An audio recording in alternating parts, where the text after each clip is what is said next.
Friends, welcome to my channel. ಈಗ ಸಂಜೆ ಆಗಿದೆ. ಈಗ ಲಾಗ್ ಸ್ಟಾರ್ಟ್ ಮಾಡಿದ್ದೀನಿ.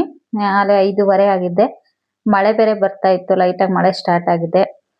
ಹಂಗಾಗಿ ವೆದರು ತುಂಬಾನೇ ಕೋಲ್ಡ್ ಆಗಿತ್ತಲ್ಲ, ಚಳಿ ಚಳಿ ಅನ್ನಿಸ್ತಿತ್ತು. ಹಾಗಾಗಿ ಕಾಫಿ ಮಾಡ್ಕೊಂಡಿದ್ದೀನಿ. ಟೀ ಬೇಡ ಅಂತ ಹೇಳ್ಬಿಟ್ಟು ಕಾಫಿ ಮಾಡ್ಕೊಂಡಿದ್ವಿ. ಆ ಮಗ ಕ್ರಿಕೆಟ್ ಕ್ಲಾಸ್ಗೆ ಹೋಗಿದ್ದಾನೆ. ಮಗಳೊಬ್ಳಿದ್ದಾಳೆ, ಇನ್ನೇನು 6 ಗಂಟೆಗೆ ಅವನು ಬರ್ತಾನೆ. ಮಧ್ಯಾಹ್ನ 2:30 3 ಗಂಟೆ ಇದ್ದನು ಹಾಗೆ ಇದ್ದೆ ಫ್ರೆಂಡ್ಸ್. ಅವಾಗಿದ್ದನು ಸ್ನಾನಕ್ಕೆ ಹೋಗೋಣ ಹೋಗೋಣ ಅನ್ಕೊಂಡು, ಮೋಡ ಹಿಂಗ್ ಮುಚ್ಕೊಂಡು ಕೋಲ್ಡ್ ಇರೋದ್ರಿಂದ ಸ್ನಾನಕ್ಕೆ ಹೋಗಕ್ಕೆ ಬೇಜಾರು. ಇಷ್ಟೊತ್ತಾದ್ರೂ ಸ್ನಾನ ಆಗಿಲ್ಲ ನಂದು ಇವತ್ತು. ಫೈನಲ್ ಆಗಿ ಕಾಫಿ ಕುಡಿತೀನಿ ಅಂತ ಕಾಫಿ ಮೇಲ್ ಚೆಲ್ಕೊಂಡೆ. ಇವಾಗ ಹೋಗ್ಲೇಬೇಕು ಸ್ನಾನಕ್ಕೆ. ಅದು ಕಾಫಿ ಬೇರೆ ಅಲ್ವಾ, ಅಂಟಂಟಾಗುತ್ತೆ. ಈಗ ಹೋಗಿ ಫ್ರೆಶ್ ಅಪ್ ಆಗಿ ಬರ್ಬೇಕು. ಅಷ್ಟರಲ್ಲಿ ನನ್ನ ತಮ್ಮನ ಮಗಳು ಬಂದಿದ್ಲು, ಅವಳನ್ನ ಆಟ ಆಡಿಸ್ತಾ ಇದ್ವಿ.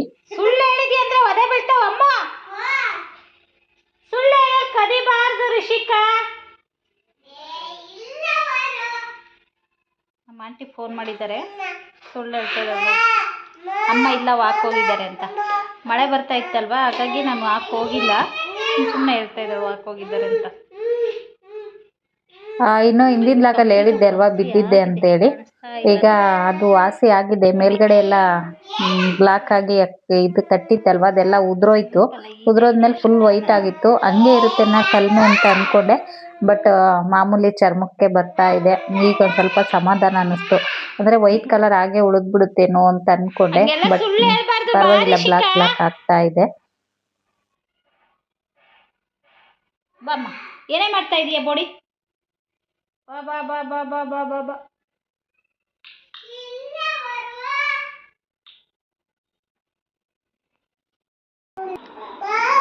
ಮಾಮ ನೋಡ್ರಿ. ಇನ್ನು ನನ್ನ ಮಗನು ಕ್ರಿಕೆಟ್ ಕ್ಲಾಸಿಂದ ಬಂದ. ಇವ್ರ ಜೊತೆ ಸ್ವಲ್ಪ ಆಟಾಡಿ ಮತ್ತೆ ಸ್ನಾನಕ್ಕೆ ಹೋಗಿ ಬಂದೆ. ಇನ್ನ ಸಂಜೆ ಆದ್ರೆ ಕೆಲಸ ಇದ್ದೇ ಇರುತ್ತೆ ಫ್ರೆಂಡ್ಸ್. ಈಗ ಮಕ್ಕಳಿಗೆ ಸ್ವಲ್ಪ ಹೊತ್ತು ಓದಿಸ್ಕೊಡ್ಬೇಕು. ಅಂದ್ರೆ ಏನೇನೆಲ್ಲ ಹೋಮ್ ವರ್ಕ್ ಕೊಟ್ಟಿದ್ದಾರೆ ಎಲ್ಲ ಚೆಕ್ ಮಾಡಿ, ಅವರು ಈಸಿಯಾಗಿ ಬರೋ ಅಂಥದ್ದಿದ್ರೆ ಅವ್ರಿಗೆ ಹೇಳ್ತೀನಿ. ನನ್ನ ಮಗಳಿಗೆ ಇನ್ನೂ ಮುಂದೆನೆ ಕೂತ್ಕೊಂಡು ಬರೆಸ್ಬೇಕು. ಹಾಗಾಗಿ ಅವ್ರ ಪಪ್ಪ ಫ್ರೀ ಇದ್ರೆ ಅವ್ರ ಪಪ್ಪಗೆ ಹೇಳ್ಬಿಡ್ತೀನಿ ಬರೆಸ್ರಿ ಅಂತ. ಇಲ್ಲ ಅಂದ್ರೆ ನಾನೇ ಕೂತ್ಕೊಂಡು ಮಾಡಿಸ್ಬೇಕಾಗುತ್ತೆ. ಇನ್ನು ನಮ್ಮ ಮಗಂಗೆ ಆಕ್ಚುಲಿ ಅವನು 4th ಸ್ಟ್ಯಾಂಡರ್ಡ್ ಅಲ್ವಾ, ಈಗ ಅವನೇ ಮಾಡ್ಕೊಂತಾನೆ. ಅಂದ್ರೆ ಅರ್ಥ ಆಗಿಲ್ಲದಂದ್ರೆ ಕೇಳ್ತಾನೆ. ಬಟ್ ನಾವೆಲ್ಲೋ ಇತ್ಕೊಂಡು ಮಕ್ಳಿಗೆ ಹೇಳ್ಕೊಟ್ರೆ ಅವ್ರಿಗೆ ಅಷ್ಟು ಓದ್ಕೊಳಕ್ಕೆ ಅಷ್ಟು ಇಂಟ್ರೆಸ್ಟ್ ಬರಲ್ಲ. ಪಕ್ಕದಲ್ಲಿ ಕೂತ್ಕೊಂಡು ಹೇಳ್ಕೊಡ್ತಾ ಇದ್ರೆ ಇಂಟ್ರೆಸ್ಟ್. ನಾನು ಪಕ್ಕದಲ್ಲಿ ಕೂತ್ಕೊಂಡ್ರೆ ಬೇಗ ಬೇಗ ಮುಗಿಸ್ಬಿಡ್ತಾರೆ ಹೋಮ್ ವರ್ಕ್. ನಾನು ಕಿಚನ್ ಅಲ್ಲಿ ಹೋಗಿ ಅಲ್ಲಿದ್ದ ಬಂದು ಕೇಳ್ಕೊಂಡು ಹೋಗೋದು ಮಾಡಿದ್ರೆ ಅವ್ರಿಗೆ ಬೇರೆ ಕಡೆನೇ ಆಟ ಆಡೋದು ಅಥವಾ ಟಿವಿ ನೋಡೋದು, ಮೊಬೈಲ್ ನೋಡೋದು, ಈ ತರ ಟೈಮ್ ವೇಸ್ಟ್ ಮಾಡ್ತಾರೆ. ಹಾಗಾಗಿ ನಾನೇ ಪಕ್ಕದಲ್ಲಿ ಕೂತ್ಕೊಂಡು ಅವ್ರಿಗೆ ಸ್ವಲ್ಪ ಹೊತ್ತು ಹೇಳ್ಕೊಡ್ತೀನಿ. 1 ಅವರ್ 1/2 ಅವರ್ ಬೇಕೇ ಬೇಕು ಅವ್ರಿಗೆ. ಇನ್ನು ಅವ್ರಿಗೆ ಹೋಮ್ ವರ್ಕ್ ಮುಗಿಸಿದ್ದೆಲ್ಲ ಆಯ್ತು. ಅಡ್ಗೆದೇನು ರಿಸ್ಕ್ ಇರ್ಲಿಲ್ಲ. ಹಾಗಾಗಿ ಊಟ ಎಲ್ಲ ಮುಗಿಸ್ಬಿಟ್ಟು ಬೇಗನೆ ಮಧ್ಯಾಹ್ನ ಮಾಡಿರೋಂಥದ್ದೇ ಇತ್ತು.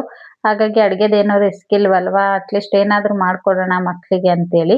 ಈಗ ಮಳೆಗಾಲ ಆಗಿರೋದ್ರಿಂದ ಮಳೆ ಎಲ್ಲ ಬರ್ತಾ ಇರುತ್ತೆ, ಜಾಸ್ತಿ ಕೋಲ್ಡ್ ಇರುತ್ತಲ್ವಾ. ಈ ಟೈಮಲ್ಲಿ ಮಕ್ಕಳು ಫ್ರೂಟ್ಸ್ನ ಅಷ್ಟಾಗಿ ಇಷ್ಟಪಟ್ಟು ತಿನ್ನಲ್ಲ. ಇನ್ನ ಹೊರಗಡೆ ಪಿಜ್ಜಾ, ಬರ್ಗರ್, ಇನ್ನು ಐಸ್ ಕ್ರೀಮ್ ಅಂತೂ ನಾವು ಕೊಡ್ಸೋದೇ ಇಲ್ಲ. ಈ ವೆದರ್ಗೆ ಐಸ್ ಕ್ರೀಮ್ ಅಭ್ಯಾಸನೇ ಮಾಡಲ್ಲ. ಹಾಗಾಗಿ ಫ್ರೂಟ್ಸ್ ಎಲ್ಲ ಇಷ್ಟಪಟ್ಟು ತಿನ್ನಲ್ಲ ಅಲ್ವಾ. ಅವ್ರಿಗೂ ಪಿಜ್ಜಾ, ಬರ್ಗರು, ಮತ್ತೆ ಪಾನಿಪುರಿ, ಗೋಬಿ, ಚಕ್ಲಿ, ನಿಪ್ಪಟ್ಟು, ಬೋಂಡಾ ಬಜ್ಜಿ ಈ ಥರದ್ದೇ ಇಷ್ಟಪಡ್ತಾರೆ.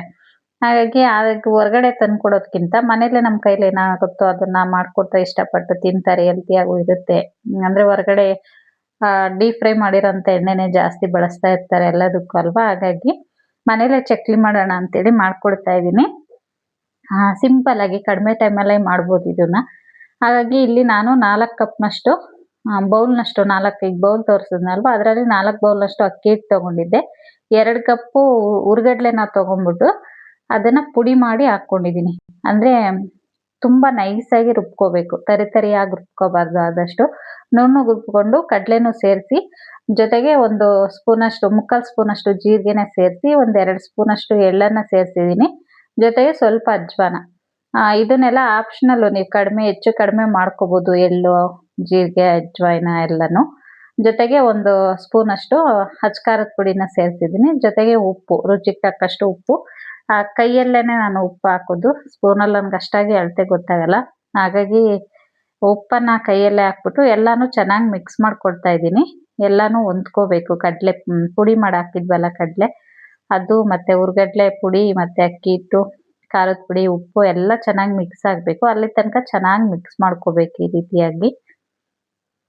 ಇದು ಜೀರಿಗೆ, ಅಜ್ವಾಯಿನ, ಎಳ್ಳು ಅದೆಲ್ಲ ಹೇಳಿದ್ನಲ್ವಾ, ಇಷ್ಟೇ ಕ್ವಾಂಟಿಟಿಲಿ ಅಂತೇನಿಲ್ಲ, ಸ್ವಲ್ಪ ಹೆಚ್ಚು ಕಮ್ಮಿ ಹಾಕ್ಕೊಂಡ್ರೂ ಚೆನ್ನಾಗಿರುತ್ತೆ. ಅದು ಜೀರಿಗೆ, ಅಜ್ವಾಯಿನ ಟೇಸ್ಟ್ ಚೆನ್ನಾಗಿ ಕೊಡುತ್ತೆ ಮತ್ತು ಹೆಲ್ತ್ಗೂ ಒಳ್ಳೆಯದು. ಹಾಗಾಗಿ ಹಾಕ್ಕೊಂಡಿದ್ದೀನಿ. ಒಂದು 2 ಸ್ಪೂನಷ್ಟು ಎಳ್ಳನ್ನು ಸಹ ಸೇರಿಸಿದ್ದೀನಿ. ಎಲ್ಲ ಹಾಕಿ ಮಿಕ್ಸ್ ಮಾಡಿಕೊಂಡು ಇದಕ್ಕೆ ಬೆಣ್ಣೆನ ಸೇರಿಸ್ಕೊಂಡಿದ್ದೀನಿ. ಬೆಣ್ಣೆ 2 ಸ್ಪೂನಷ್ಟು ಬೆಣ್ಣೆ ತೊಗೊಂಡು ಕರಗಿಸ್ಕೊಳ್ತಾ ಇದ್ದೀನಿ.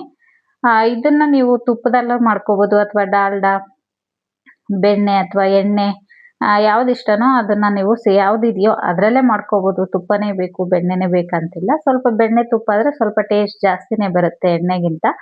ಹಾಗಾಗಿ ಆದಷ್ಟು ತುಪ್ಪ ಅಥವಾ ಈ ರೀತಿಯಾಗಿ ಬೆಣ್ಣೆ ಇದ್ದರೆ ಹಾಕ್ಕೊಳ್ಳಿ. ಎಣ್ಣೆ ಹಾಕಿದ್ರೂ ಚೆನ್ನಾಗಿರುತ್ತೆ, ಬಟ್ ಸ್ವಲ್ಪ ಟೇಸ್ಟಲ್ಲಿ ಒಂದು ಸ್ವಲ್ಪ ಡಿಫ್ರೆಂಟ್ ಬರುತ್ತೆ ತುಪ್ಪ, ಬೆಣ್ಣೆ ಹಾಕಿದ್ರೆ ಅಷ್ಟೇ. ಈಗ ಬೆಣ್ಣೆನ ಸ್ವಲ್ಪ ಲೈಟಾಗಿ ಬಿಸಿ ಮಾಡಿಬಿಟ್ಟು ಇದಕ್ಕೆ ಹಾಕ್ಕೊಂಡು ಚೆನ್ನಾಗಿ ಮಿಕ್ಸ್ ಮಾಡ್ಕೊಳ್ತಾ ಇದ್ದೀನಿ.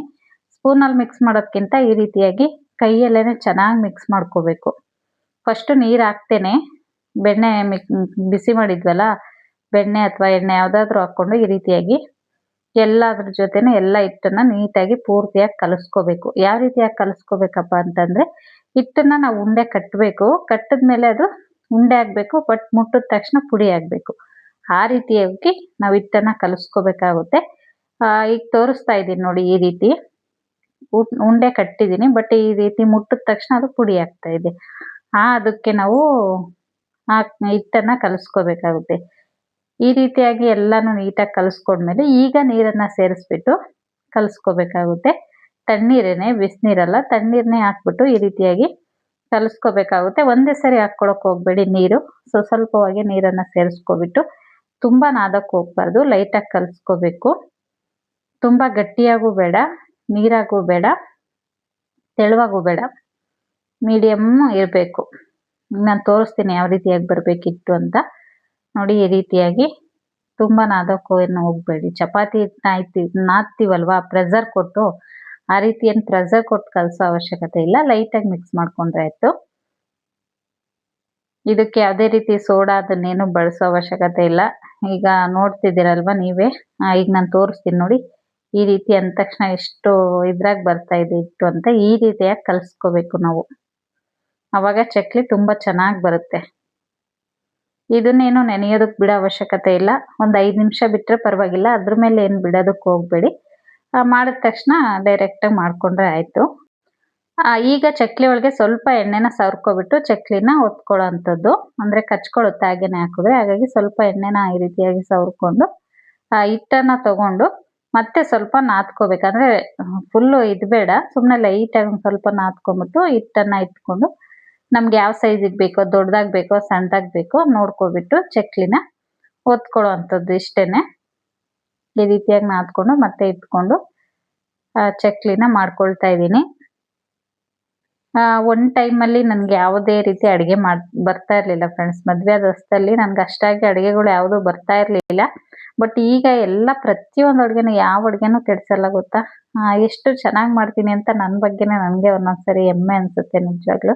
ಯಾವುದೇ ರೀತಿ ಅಡುಗೆಗಳನ್ನ ಕೆಡಿಸೋದಿರ್ಬೋದು, ಹಾಳು ಮಾಡೋದಿರ್ಬೋದು, ಆ ಥರ ಮಾಡಲ್ಲ.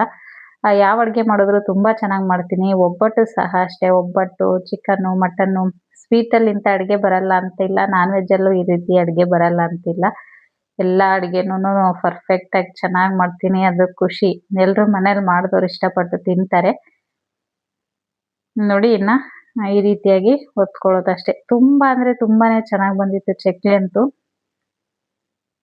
ನಮ್ಮ ಮನೆಯವರು ಮದುವೆ ಆದ ಹೊಸದ್ರಲ್ಲೇ ಸ್ಟಾರ್ಟಿಂಗಲ್ಲೇ, ಇನ್ನು ಮದುವೆನೇ ಆಗಿರಲಿಲ್ಲ, ಎಂಗೇಜ್ಮೆಂಟ್ ಆದಮೇಲೆ ಕೇಳಿದ್ರು, ರುಚಿಯಾಗಿ ಅಡುಗೆ ಮಾಡಿಕೊಡ್ತೀಯಾ ಅಂತ. ಬಟ್ ನಂಗೆ ಬರಲ್ಲ ಅಂತ ಹೇಳಲಾರ್ದ ಸರಿ ಆಯಿತು ಮಾಡಿಕೊಡ್ತೀನಿ ಅಂತ ಹೇಳಿದ್ದೆ. ಅಂದರೆ ಈ ರೀತಿಯಾಗಿ ಮಾಡ್ತೀವಿ ಅಂತ ಅಂದ್ಕೊಂಡಿರಲಿಲ್ಲ. ಅವ್ರಿಗೆ ಖುಷಿ ಇದೆ, ಚೆನ್ನಾಗಿ ಅಡುಗೆ ಬರೋ ಹುಡುಗಿನ ಮದುವೆ ಆಗಿದ್ದೀನಿ ಅಂತ. ಬಟ್ ನಾನು ಮೊಬೈಲು, TV ಅದು ಹೆಂಗೆ ನೋಡಿ ಕಲಿತೆ. ಅವಾಗೆಲ್ಲ ಬೊಂಬಾಟ್ ಭೋಜನ ಅದೆಲ್ಲ ಬರ್ತಾ, ಸವಿರುಚಿ ಎಲ್ಲ ಬರ್ತಾ ಇತ್ತಲ್ಲ TVಲಿ, ಅದನ್ನ ನೋಡಿ ಎಲ್ಲ ಪ್ರಾಕ್ಟೀಸ್ ಮಾಡಿದ್ದೆ. ಅದು ಹೆಂಗೋ ಯಾವುದೂ ಕೆಡ್ತಾ ಇರಲಿಲ್ಲ. ಅಂದರೆ ಉಪ್ಪು, ಖಾರ ಈಗ ನೋಡಿದ ತಕ್ಷಣ ಕೆಡೋದಿಲ್ಲ. ಅದು ನಾವು ಮಾಡೋದ್ರ ಮೇಲೆ ಡಿಪೆಂಡ್ ಆಗುತ್ತೆ. ಈಗ ಅವ್ರು ತೋರಿಸಿರ್ತಾರೆ, ಅದನ್ನ ನಾವು ನಮ್ಮ ಕ್ವಾಂಟಿಟಿಗೆ ತಕ್ಕಂತೆ ಉಪ್ಪು, ಖಾರ ಹಾಕಿದ್ರೆ ಯಾವುದೇ ರೀತಿ ಕೆಡೋದಿಲ್ಲ.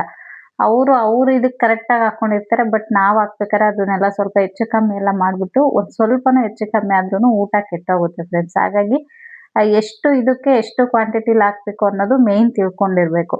ಉಪ್ಪು, ಖಾರ, ಹುಳಿ ಎಲ್ಲ ಹಾಕೋದನ್ನ ಎಷ್ಟಕ್ಕೆ ಎಷ್ಟೆಷ್ಟು ಹಾಕಬೇಕು ಅಂತ ತಿಳ್ಕೊಂಡ್ರೆ ಯಾವ ಅಡುಗೆನಾದ್ರೂ ಅಷ್ಟೇ ಚೆನ್ನಾಗಾಗುತ್ತೆ. ಹಾಗಾಗಿ ನಾನು ಇದುವರೆಗೂ ಅಡುಗೆಗಳನ್ನ ಕೆಡಿಸ್ತಾ ಇರಲಿಲ್ಲ. ಹಾಗಾಗಿ ಈ ರೀತಿ ಎಲ್ಲ ನೋಡ್ಕೊಂಡೇನೆ ಅಡುಗೆಗಳನ್ನ ಕೆಡಿಸ್ದಂಗೆ ಈಗ ಪರ್ಫೆಕ್ಟಾಗಿ ಅಡುಗೆ ಮಾಡುವಂಥದ್ದನ್ನ ಕಲ್ತಿರೋ ಅಂಥದ್ದು. ಅವ್ರಿಗೆ ಗೊತ್ತಿಲ್ಲ ಮುಂಚೆ ಅಡುಗೆ ಬರಲ್ಲ ಅಂತ. ನಾನು ಯಾವಾಗಲೂ ಅನ್ನ ಸಾಂಬಾರು ಮಾಡ್ತಾ ಇದ್ದೆ. ತಿಂಡಿ ಆದರೂ ಅಷ್ಟೇ ನಮ್ಮ ಅತ್ತೆ ಹೇಳ್ಕೊಟ್ರೆ ಮಾಡ್ತಾ ಇದ್ದೆ. ಮುದ್ದೆಗೆ ಮಾತ್ರ ನಮ್ಮ ಅತ್ತೆನೇ ಬಿಡ್ತಾ ಇದ್ದೆ ಮಾಡೋದಕ್ಕೆ. ಅವರು ಒಂದು 6 ತಿಂಗಳು ನೋಡಿದ್ರು, 4, 5 ತಿಂಗಳು. ಬಟ್ ಇವಳು ಕಲಿಯೋದಿಲ್ಲ ಅಂತ ಆಮೇಲೆ ಹೆಂಗ್ ಬರುತ್ತೋ ಹಂಗೆ ನೀನೇ ಮಾಡಮ್ಮ ಅಂತ ಬಿಟ್ರು.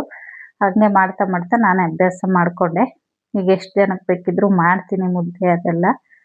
ಮಟನ್ ಸಾರು ಅಷ್ಟೇ. ಈಗ ನಮ್ಮ ಅತ್ತೆ ಮನೇಲಿ ಏನಾದರೂ ಫಂಕ್ಷನ್ ಆಯಿತು ಅಂದರೆ ನಮ್ಮ ಅತ್ತೆನೂ ಮಾಡಲ್ಲ. ಅವ್ರಿಗೂ ಅಷ್ಟಾಗಿ ಬರೋದಿಲ್ಲ ಎಲ್ಲ ಪರ್ಫೆಕ್ಟಾಗಿ ಮಾಡೋದಕ್ಕೆ. ನಾನೇ ಮಾಡಬೇಕು. ಜನ ಜಾಸ್ತಿ ಇರಲಿ ಕಮ್ಮಿ ಇರಲಿ ಯಾವಾಗಲೂ ಅಡುಗೆ ಕೆಲಸ ಎಲ್ಲ ನನ್ನದೇ ನಮ್ಮ ಮನೆಗೆ. ಹಾಗಾಗಿ ನೋಡಿ ಇಷ್ಟು ಎಣ್ಣೆನೂ ಅಷ್ಟೇ ತುಂಬ ಫ್ರೈ ಆಗಿರಬಾರ್ದು, ಅಂದರೆ ಬಿಸಿ ಆಗಿರಬಾರ್ದು. ತುಂಬ ಬಿಸಿ ಆಗಿಬಿಟ್ರೆ ಒಳಗಡೆ ಬೇಯಲ್ಲ, ಹೊರಗಡೆ ಕಲರ್ ಮಾತ್ರ ಬಂದ್ಬಿಡುತ್ತೆ. ಹಾಗಾಗಿ ಮೀಡಿಯಮ್ ಉರಿಯಲ್ಲಿ ಇಟ್ಕೊಂಡು ಚೆನ್ನಾಗಿ ಫ್ರೈ ಮಾಡ್ಕೋಬೇಕು. ಬ್ರೌನ್ ಕಲರ್ ಬರೋ ತನಕ, ಚಿನ್ನದ ಕಲರ್ ಅಂತಾರಲ್ಲ ಒಂಬಣ್ಣ ಬರೋ ತನಕ ಬೇಯಿಸ್ಕೊಂಡ್ರೆ ಚಕ್ಲಿ ರೆಡಿ ಆಗುತ್ತೆ. ಇನ್ನು ನಮ್ಮ ಮನೆಯವರು ಮಲಗಿರಲಿಲ್ಲ. ನನಗಿಂಥ ಕೆಲಸ ಎಲ್ಲ ಮಾಡ್ಕೋಬೇಕಾದ್ರೆ ಮಕ್ಕಳಿದ್ರೆ ನನಗೆ ಒಂಥರ ಹಿಂಸೆ. ಅಡ್ಡಾಡ್ಡ ಬರ್ತಾ ಇರ್ತಾರೆ, ನಾನು ಮಾಡ್ತೀನಿ ನಾನು ಬಿಡ್ತೀನಿ ಅಂತ. ಹಾಗಾಗಿ ನಂಗೆ ಅವ್ರು ಇದ್ದಾಗ ಫ್ರೀಯಾಗಿ ಮಾಡೋಕ್ಕೆ ಅನಿಸಲ್ಲ. ಹಾಗಾಗಿ ಅವ್ರು ಮಲಗಿದ ಮೇಲೇ ಮಾಡ್ಕೊಳ್ತಾ ಇದ್ದೀನಿ. ನನ್ನ ಮಗಳು ನಾನು ಮಾಡ್ತೀನಿ ಅಂದು ಪಾಪ ನಾನು ಮಾಡೋ ಅಷ್ಟರಲ್ಲಿ ಅವಳಿಗೆ ನಿದ್ದೆನೇ ಬಂದ್ಬಿಡ್ತು. ಅವಳ ಮಕ್ಕಳೆಲ್ಲ ಮಲಗ್ಕೊಂಡಿದ್ದಾರೆ. ನೋಡಿ ಈ ರೀತಿಯಾಗಿ ಬಂದಿತ್ತು ಚಕ್ಲಿ. ಹಿಂಗೆ ಮುರಿದ್ರೆ ಪಟ ಪಟ ಅಂತ ಸೌಂಡ್ ಬರ್ತಾ ಇತ್ತು. ಅಷ್ಟು ಚೆನ್ನಾಗಾಗಿತ್ತು. ತೋರಿಸ್ತಾ ಇದ್ದೀನಿ, ಬೇಕಿದ್ರೆ ನಿಮಗೆ ಒಂದು ಕಟ್ ಮಾಡಿ ತೋರಿಸ್ತೀನಿ ನೋಡಿ ಯಾವ ರೀತಿಯಾಗಿ ಸೌಂಡ್ ಬರುತ್ತೆ ಅಂತ.